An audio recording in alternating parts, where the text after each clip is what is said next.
The second question, Honorable Lesuda, on deployment of KDF. Mr. Speaker, it is very important for Kenyans to understand the core mandate of the KDF, and one of which is the defense and protection of the territorial integrity of the country, as well as the country's sovereignty. The other two key functions of KDF revolve around internal deployment, and it comes in two forms. This is a constitutional mandate of KDF on one facet, and this is should be Article 241(3)(b) of the Constitution, where KDF can come in to assist and cooperate with other agencies in instances of emergency and disaster. An example of which is the deployment of KDF to assist during the flooding situation where we lost a lot of lives in Mai Mahiu. In that instance, deployment happens and then a report is made to Parliament. And it is also important to note that under that particular deployment of assisting and cooperating with other agencies, the KDF is not the front line. The front line is these other agencies, and it is the case with the northern Kenya deployment. So these other agencies are the front line, and KDF comes in to assist and cooperate. The other very important facet of deployment is Article 241(3)(c). And Mr. Speaker, this is the aspect of deployment which cannot happen without the authority of Parliament. And this is the deployment of the KDF forces to keep peace in instances of instability in the country. And that cannot happen without the express approval of Parliament.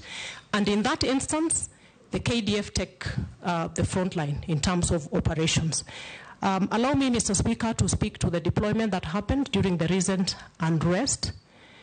The deployment happened around the assistance and cooperation with other agencies.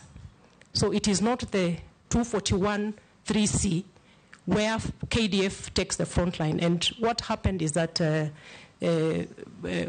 CS then did the deployment via gazette notice for KDF to assist the National Police Service.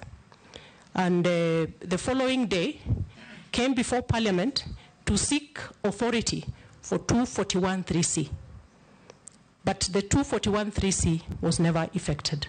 The only effect was done on 241(3)(b) on assistance. And the reason why, in my thinking, that the deployment under 241(3)(c) never happened is because upon the court case, which I believe is still live, and I will not speak to the merits or demerits of the case, is that the court then mandated the government to expand on the scope, the nature, and the duration of the deployment, and that was done through a subsequent gazette notice, which then gave a broader definition of the deployment across the country, and until the unrest situation is addressed. Thank you. Sorry, Mr. Speaker, there's one more question, but allow me also to say that all the operations of KDF, and indeed under the principles of national security is subject to the Constitution.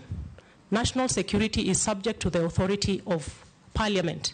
And I will, upon confirmation, be very keen to focus on the need to strictly adhere to the constitutional provisions with regard to deployment. Honorable Lesuda, with regard to the slow nature of movement by KDF, of course, I have not had occasion to listen and hear out that part of the complaint, but I would imagine it is because they are not the front line. The front line is the National Police Service. In terms of projects by KDF that are incomplete, the value for money issue, I can only say that I will defer a comprehensive response to this question.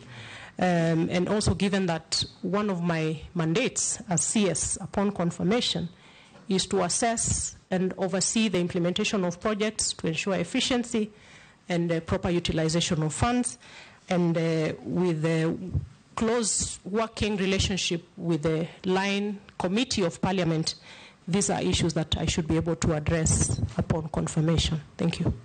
Proceed. Thank you, Honorable Speaker. To begin with, Honorable Speaker, and to the nominee,